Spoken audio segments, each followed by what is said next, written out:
Hello everyone, welcome to our channel. तो जैसा कि आप सब जानते हैं कि हम यहाँ पर बीएड थर्ड सेमेस्टर का जो हमारा सब्जेक्ट है इंग्लिश टीचिंग, उसके बारे में डिस्कस करते हैं। और ये हमारा यूनिट थर्ड चल रहा है, यानी सेमेस्टर थर्ड यूनिट थर्ड। बहुत ही इंपॉर्टेंट जो हमारा यूनिट चल रहा है इस समय। पहले हमने यूनिट थर्ड में हमने अप्रोच मेथड टेक्निक्स के बारे में पढ़ा था, उसके बाद हमने डायरेक्ट मेथड के बारे में पढ़ा था, क्योंकि हमें मेथड्स कुछ जो दिए गए आपके सिलेबस में उनके बारे में पढ़ना है। तो जो डायरेक्ट मेथड था पिछली वीडियो में पढ़ा, और आज हम पढ़ेंगे बाइलिंगुअल मेथड। आज हम देखेंगे कि बाइलिंगुअल मेथड क्या होता है। ठीक है, तो शुरू करते हैं कि क्या है बाइलिंगुअल मेथड। लिखा है कि this method is improved version of audio visual ads.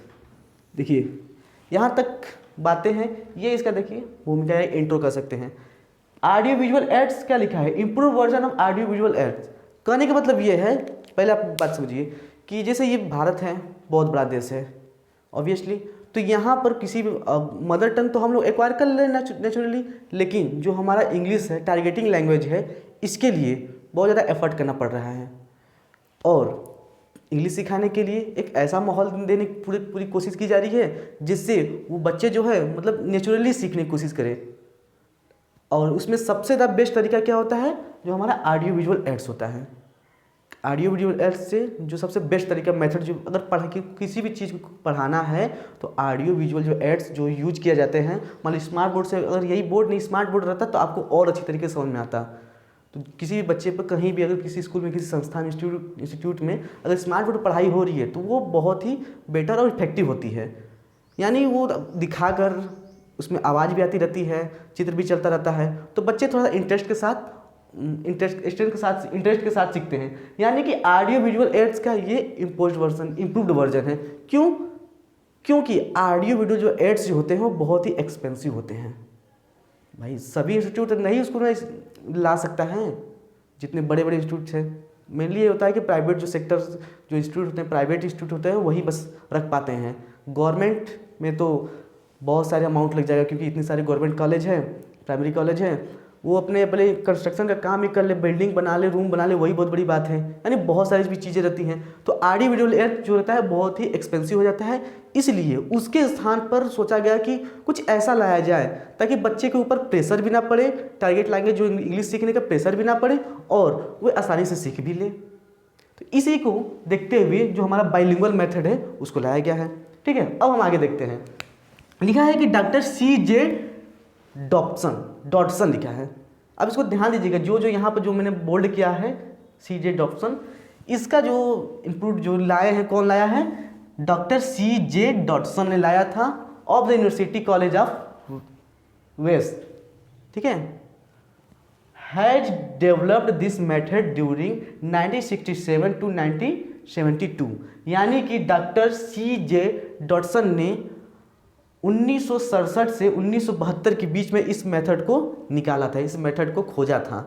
जो कहाँ के थे, यूनिवर्सिटी कॉलेज ऑफ वेस्ट के कोई प्रोफेसर, कोई टीचर रहे होंगे वहाँ का, वो थे। उन्होंने जो बाइलिंगुअल मेथड हमारा है इसको निकाला था। इस इनके जनक जो है C.J. डॉटसन इसको, और ये जो कब निकाले थे या फिर कब आया था ये भी देख लीजिएगा। ठीक है, this method is known as bilingual method because proper use of mother tongue is allowed. कहने का मतलब ये है कि proper use of mother tongue, इसको बाइलिंगुअल मेथड क्यों कहते हैं, आप थोड़ा सा ये जान लीजिए। इसको बाइलिंगुअल मेथड इसलिए कहते हैं क्योंकि इसमें जो मदर टंग का यूज ये अलाउ करता है। अभी हमने पिछले वीडियो में क्या पढ़ा था, डायरेक्ट मेथड। डायरेक्ट मेथड में क्या पढ़ा था, हमने बहुत अच्छी तरीके से देखा कि उसमें मदर टंग को पूरी तरीके से बैन किया गया था कि नहीं, मदर टंग आपको नहीं यूज करना है। ठीक है, और बाइलिंगुअल अब मदर टंग नहीं यूज करना है तो बच्चे जो हैं, ठीक है, कुछ बच्चे होते हैं जो उस परिवेश में ढल जाते हैं, लेकिन कुछ बच्चे जो होते हैं वहीं से उनका थोड़ा सा दिमाग हटने लगता है। मेनली जो हिंदी बैकग्राउंड के बच्चे होते हैं उन पर अगर एक ऐसा थोप दिया जाता है कि नहीं तुमको इंग्लिश टीम बोलना है, तो थोड़ा सा चिड़चिड़ा भी हो जाते हैं और इंटरेस्ट भी नहीं लेते हैं, और वे थोड़ा सा मतलब नॉट इंटरेस्टेड इन दैट, बस सिर्फ समझ लीजिए। लेकिन अगर यहीं पर वे उनके मदर टंग भी यूज किया करने की आज़ादी दे दी जाती है, होता है ना। अब मान लीजिए डायरेक्ट मेथड है, कुछ ऐसा बोलना है उनको जो उनको आ नहीं रहा है, कुछ कठिन सा वर्ड, कोई भी कठिन सा वर्ड, और छोटे बच्चों को आ नहीं रहा है। अब छोटा बच्चा बोल नहीं पा रहा है कि अगर बोलेंगे तो पैसा लग जाए, मतलब फाइन लग जाएगा, ये भी हो सकता है। ठीक है, तो मदर टंग अगर उसको थोड़ा सा ठीक है मदर टंग भी बोल सकते हो, तो अब वो अपनापन लगेगा ना, अपनापन है कि हम मदर टंग भी यूज कर सकते हैं पढ़ते पढ़ते हंसी खेलते। तो ये है कि इसको इसीलिए बाइलिंगुअल, बाइलिंगुअल का मतलब होता है दो भाषा, यानी मदर टंग को अलाउ करता है एज ए रिसोर्स, यहाँ लिखा है ना एज ए रिसोर्स, यानी एज ए रिसोर्स के रूप में मदर टंग को ये अलाउ करता है। ठीक है, मदर टंग का ये प्रयोग एक रिसोर्स के रूप में करता है। ठीक है, ये रहा इसका इंट्रो। अब इसको थोड़ा सा इसका मीनिंग और डिफिनीशन जान लेते हैं कि क्या है मीनिंग और डिफिनीशन। ठीक है, यहाँ हमारा अगला जो पॉइंट है meaning and definition of bilingual method. In this method two language the mother tongue and the language to be learn are used. जैसे मैंने बस बताया तो वही यहाँ पर भी लिख दिया गया है। अब इसको ध्यान से देखते हुए जाइएगा, इसमें ये कह रहा है कि इसमें दो लैंग्वेज को अलाउ करता है, इस मेथड में दो लैंग्वेज यूज होते हैं। कौन? एक मदर टंग। देखिए मदर टंग जो है जरूरी नहीं कि आप हिंदी ही हो, जिस स्टेट में है अगर बाइलिंगुअल मेथड यूज किया जा रहा है उस स्टेट का वो मदर टंग। अगर तमिलनाडु में है तो तेलुगु, कर्नाटक में है तो कन्नड़, अगर ये पंजाब में अगर बाइलिंगुअल मेथड यहाँ हो पंजाबी होगा, नहीं कि हिंदी बोली जाएगी। जो नॉर्थ ईस्ट के जो नॉर्थ के जो स्टेट्स हैं, कुछ जो हिंदी भाषी स्टेट है, उत्तर प्रदेश, मध्य प्रदेश, ऐसे टाइप जो है वो तो हिंदी यूज करेंगे, लेकिन कहीं और के पश्चिम बंगाल का बंगाली यूज करेगा, केरल का मलयालम यूज करेगा, यानी जो मदर टंग है उसको यूज करेगा। ठीक है, अगला हमारे क्या लिखा है, mother tongue is use only to explain the meaning of difficult word. देखिए ऐसा नहीं है, मैंने जैसे बताया ना मदर टंग कैसे यूज करना है, as a difficult word use करना है।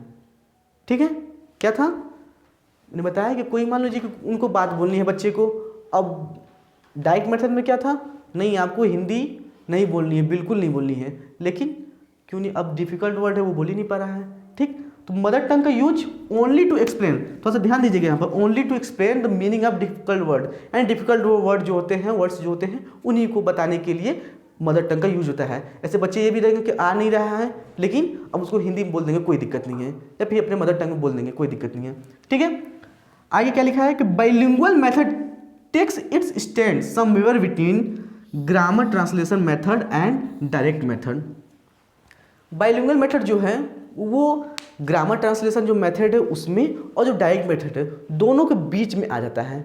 कैसे भाई, बोलना क्या है, डिफ़िकल्ट वर्ड का सिर्फ हिंदी जो उसको भाई बस मदर टंग में बोल सकते हैं, तो वो एक ऐसे तो अदर जो चीज़ करनी है वो डायरेक्ट मेथड की टाइप करनी है। डायरेक्ट मेथड मतलब इंग्लिश टू इंग्लिश बोलना है, लेकिन अगर कहीं डिफिकल्टी आ गई, कहीं परेशानी हो गई तो कोई दिक्कत नहीं है, आप हिंदी में बता दो। होता है ना, अगर टीचर पढ़ा रहे हैं, अगर बहुत सारे लोग पढ़ाते होंगे बच्चे को, तो कहते हैं ठीक बोलो बोलो, नहीं है ना, ठीक है हिंदी में बता दो, कैसे ही बताओ लेकिन बता दो, तो यानी उनको कंफर्ट कर दिया जाता है कि नहीं कंफर्टेबल जैसे भी हो बस बता दो। तो डायरेक्ट मेथड थोड़ा सा हटकर भी चला जाता है। ठीक है, ये है। और जो हमारा यहाँ पे grammar translation method, grammar translation method क्या होता है कि जो Hindi English Hindi English English Hindi चलता रहता है, यानी इन दोनों इसके भी बीच में आता है। ठीक है, तो बाइलिंगुअल मेथड इन दोनों के बीच में एडजस्ट करता है।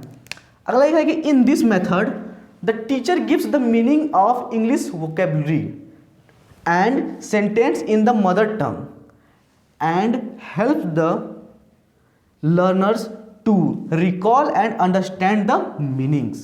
कहने का मतलब ये है कि जो टीचर होता है वह मीनिंग ऑफ इंग्लिश वोकेबलरी, यानी इंग्लिश वोकेबलरी जो भी डिफिकल्ट वर्ड होता है उसका मीनिंग जो होता है बताता है। वर्ड हो गया, कोई वाक्य हो गया, सेंटेंस हो गया, उसका मदर टंग में बताता है और हेल्प करता है क्या, ताकि बच्चे अंडरस्टैंड कर सके उस मीनिंग को या फिर दोबारा बोल सकें। कोई मीनिंग अकम्प्लिश, कोई मीनिंग है, कोई भी मीनिंग जो थोड़ा सा टेढ़ा सा मीनिंग है, अगर बच्चे को नहीं आ रहा है तो कोई बात नहीं, अब उसको हिंदी में बोल सके हो, मदर टंग में बोल सकते हो, कोई दिक्कत नहीं, बच्चे को कंफर्ट करना है। ठीक है, तो ये हमारा है ये इंट्रो का, इंट्रो कर अगर पूछा बाइलिंगुअल मेथड लिख के आ जाता है। मेनली आई थिंक शॉर्ट में ये पूछता रहता है, बस लिख देगा। मेथड्स कुछ रहेंगे, डायरेक्ट मेथड, बाइलिंगुअल मेथड, और एक दो और मेथड रहेगा, उनके बीच में आपको चूज करना है, जो आ रहा है बस उसको लिखना है। तो आप पहले इंट्रो करेंगे, उसके बाद बताएंगे meaning and definition of bilingual language, अब उसके बाद हम आगे कैरेक्टरिस्टिक, एम्स और मेरिट डिमेरिट सब पढ़ेंगे। ठीक है, तो स्क्रीनशॉट लें, स्क्रीनशॉट ले सकते हैं।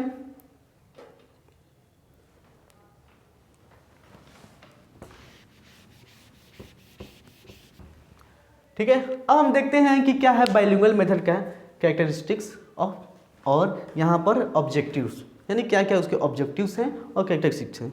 देखते हैं। देखिए, पहला इसका जो कैरेक्टर विशेषता है क्या है, लिखा है कि due to judicious use of mother tongue the learner can easily grasp the situation.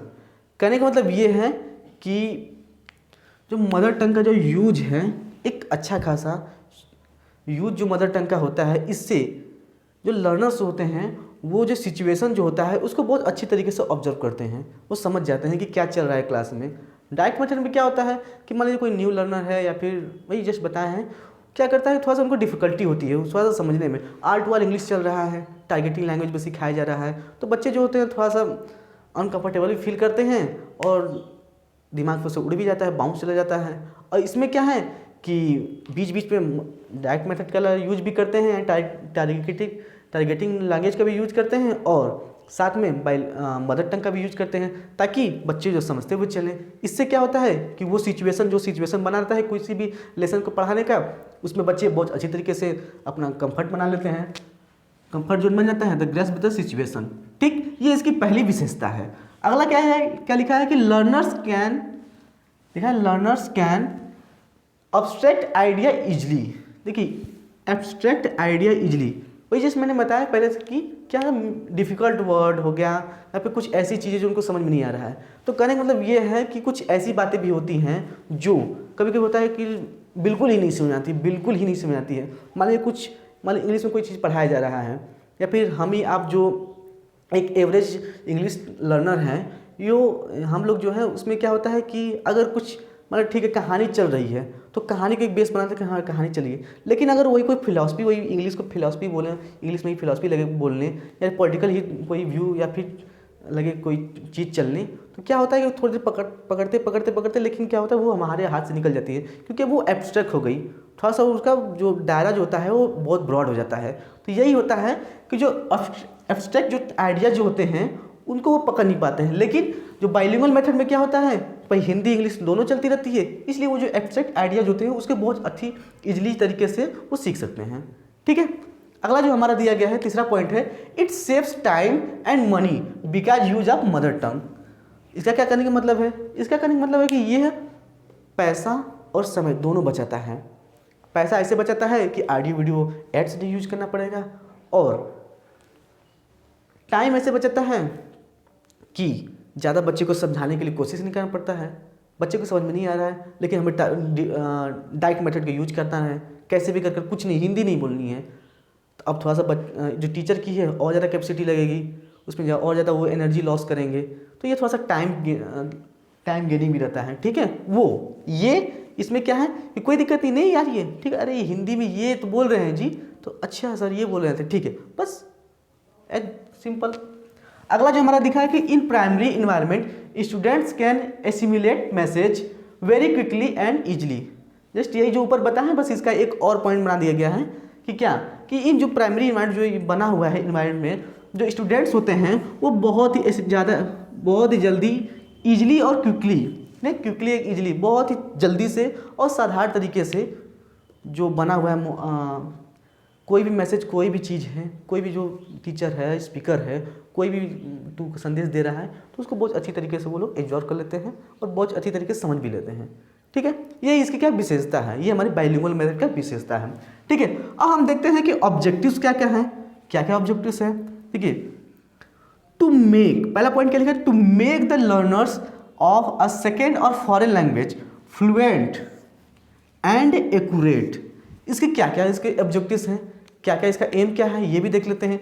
इसका ये वह है कि to make the learners of second of foreign language, यानी जो सेकेंड, भाई मैं बार बार बता रहा हूँ, जो मदर टंग हो जाती है, जो फर्स्ट लैंग्वेज होता है वो हमारी मदर टंग होती है। ठीक, तो सेकेंड लैंग्वेज इंग्लिश या फॉरेन लैंग्वेज या कोई भी होगा, वो उसको सीखने के लिए फ्लुएंट और एक्यूरेट हो, उसमें वो फ्लुएंट और एक्यूरेट हो, ये इसका मुख्य एम है, ऑब्जेक्टिव्स है बाइलिंगुअल मेथड का। ठीक, अगला है to make the learner accurate in written word. ठीक है, समझ में आ रहा है, लेकिन उसके साथ ही साथ वो जो रिटन वर्ड है अगर लिख भी रहा है तो उसमें भी वो एक्यूरेट हो। एक्यूरेटली सब पे काम करें। ठीक, इसका एक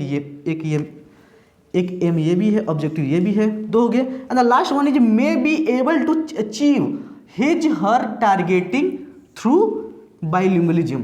कहने का मतलब ये है कि इसके द्वारा by the bilingual method the learners he और she can achieve her target language by this bilingual method. यानी कहने का मतलब जो है कि जो लर्नर होता है वह इस बाइलिंगुअल मेथड के द्वारा अपने जो भी उनको अचीव करना है उसको बहुत अच्छी तरीके से अचीव कर लेते हैं। अचीव कराना, क्योंकि हम एम्स पढ़ रहे हैं तो कराना होगा, क्योंकि इसका ये उद्देश्य क्या है कि उनको अचीव करा दे जो भी वो चाहते हैं। ठीक, क्या टू मे बी, इनको ऐसे एबल बना दे। ये इनकी कैरेक्टरिस्टिक्स हो गई और यहाँ पर ऑब्जेक्टिव्स हो गया। अब इसके बाद हम देखेंगे कि प्रिंसिपल क्या होता है और मेरिट डिमेरिट, उसके बारे में देखते हैं।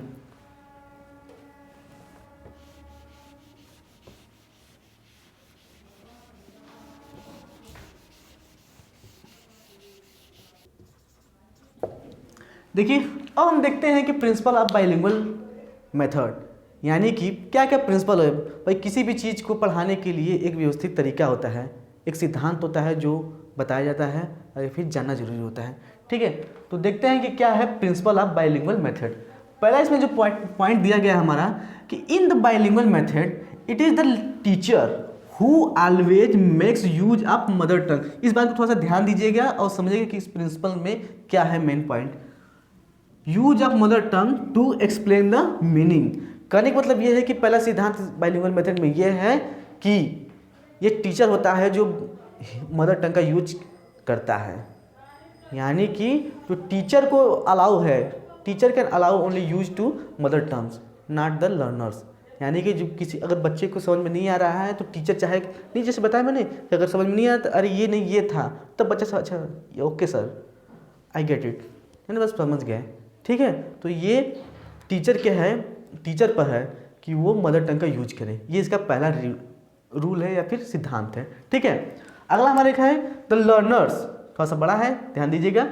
The learners is sufficiently subjected to sentence patterns subjected to sentence patterns drill to formulate correct language habits which are not provided in the grammar translation method। इसका क्या कहने का मतलब है, जो प्रिंसिपल इसमें जो इसका प्रिंसिपल है इसमें कहने का मतलब ये है कि जो लर्नर्स होता है वह सफिशिएंटली जो चीज़ें ग्रामर ट्रांसलेशन मेथड में नहीं पढ़ाई जाती है, नहीं बताई जाती है, उस चीज़ों को अच्छी तरीके से फार्मूलेटेड रूप से करेक्ट लैंग्वेज यूज करना। ये इसका सिद्धांत होता है कि जो ग्रामर ट्रांसलेशन मेथड में नहीं बताई जाती है या फिर जो चीज़ें नहीं होती है उसको बाइलिंगुअल मेथड में कराया जाता है बहुत ही अच्छी और सुव्यवस्थित तरीके। इसका प्रिंसिपल होता है, इसका सिद्धांत है कि ये कराया जाएगा। ठीक है, अगला हमारा है इन द बाइलिंगुअल मेथड, यानी थर्ड पॉइंट है in the bilingual method reading and writing are introduced early in the course. थोड़ा सा ध्यान दीजिएगा, in the course of language teaching and there is an integration of the speaking and writing skill.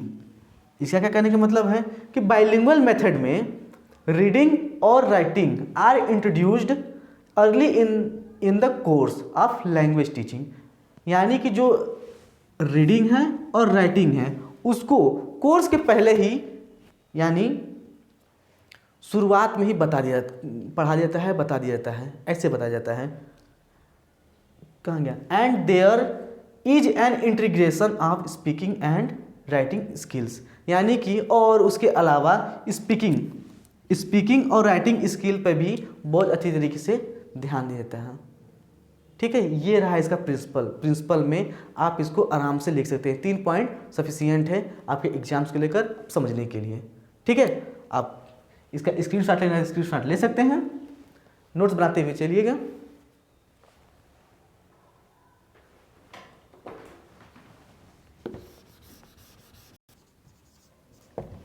ठीक है, अब हम देखते हैं कि बाइलिंगुअल मेथड के क्या है एडवांटेज और क्या है डिसएडवांटेज।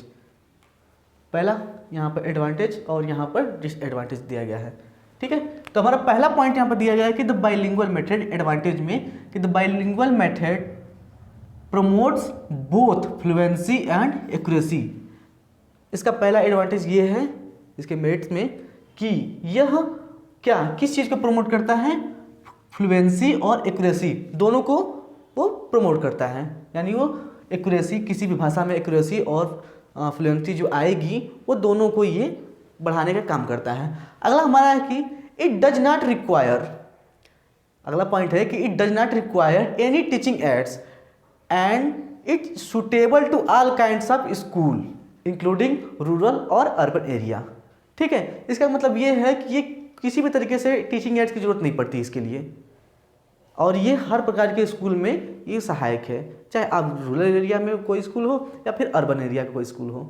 ठीक है, ये इसका एडवांटेज में आ जाएगा। ओके, अगला पॉइंट हमारे कि lace work load for the teachers, यानी ये टीचर्स पर एक कम भार का काम करता है। कैसे? As a lesson emphasis on creating new situation, यानी किसी नई सिचुएशन में लाने के लिए जो टीचर जो होते हैं उनको लोड नहीं डालना पड़ता है। क्यों? अगर ऐसे डायरेक्ट मेथड में क्या है कि उनको नई सिचुएशन क्रिएट करना पड़ता है, तो इससे थोड़ा सा टाइम एनर्जी जो लगता है सो लगता है, और टीचर पर थोड़ा सा ज़्यादा लोड पड़ जाता है कि हमें बच्चे को किस तरीके से बताएं, कितना अच्छे तरीके से बताएं कि हो जाए। लेकिन यहाँ पर क्या है कि कोई दिक्कत नहीं है, क्योंकि यहाँ पर मदर टंग यूज कर सकते हैं तो ज़्यादा लोड नहीं रहता है। ठीक है, ये इसका एडवांटेज में आ जाएगा। अगला हमारा लास्ट पॉइंट है एडवांटेज का कि in this method there is no need of audio visual aids और एनी टेक्नोलॉजी, यानी कि बाइलिंगुअल मेथड में किसी भी प्रकार का ऑडियो विजुअल एड्स नहीं चाहिए, न ही किसी प्रकार का टेक्नोलॉजी यूज होता है। ये इसके एडवांटेज में है। टेक्नोलॉजी यूज नहीं होगा, ऑडियो विजुअल एड्स नहीं यूज होंगे, तो ऑब्वियसली जो पैसा होगा वो बचेगा। ठीक है, अब हम इसके थोड़ा सा डिसएडवांटेज भी जाते हैं। भाई किसी भी चीज़ की खूबी है तो खामियां भी होती हैं, कोई तो ऐसा बाकी है नहीं। ठीक है, तो इसकी पहली खामी, आज बुराई करते हैं इसकी। पहली खामी कि बाइलिंगुअल मेथड में turn into translation method if the teacher is not trend. हाँ सही बात है, बिल्कुल सही बात है, इस पॉइंट पर थोड़ा सा ध्यान दीजिएगा। क्या लिखा है कि अगर जो बाइलिंगुअल मेथड जो है वो बदल जाता है किसमें, ट्रांसलेशन मेथड में, अगर जो टीचर जो है वो ट्रेंड नहीं है।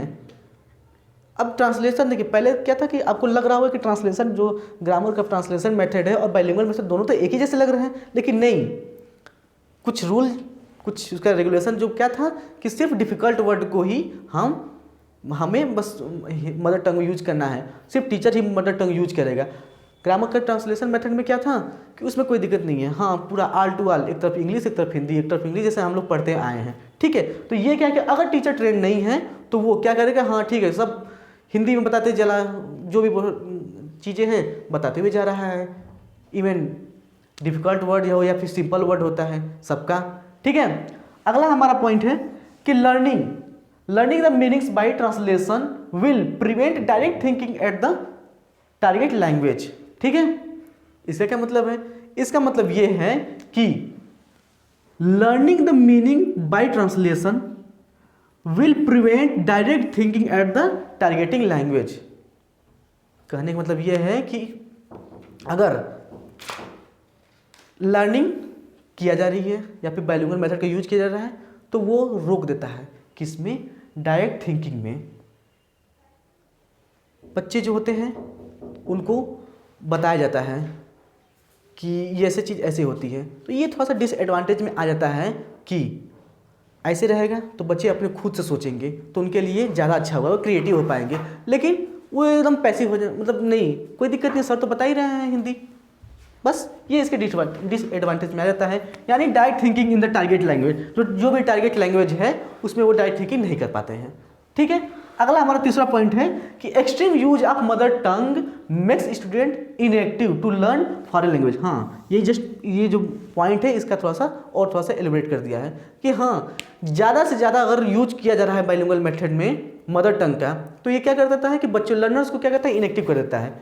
वो बस सोचता है कि ये तो बस वही है, हिंदी यूज की जा रही है तो क्या दिक्कत है।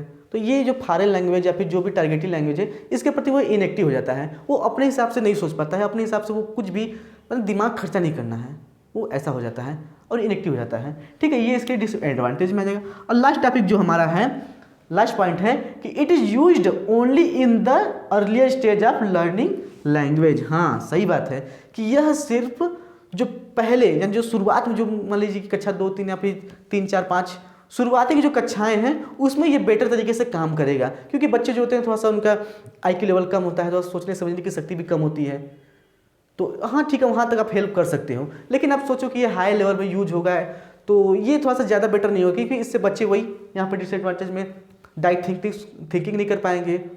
टारगेट लैंग्वेज या फॉरेन लैंग्वेज सेकेंड लैंग्वेज जो सीखते हैं उसके प्रति वो एक्टिव नहीं हो पाएंगे, वो पैसिव रहेंगे हमेशा कि सर तो बता ही रहे हैं। ठीक है, तो ये हमारा आज का टॉपिक बाइलिंगुअल मेथड, उसकी एडवांटेज और डिसएडवांटेज हैं। स्क्रीनशॉट ले सकते हैं।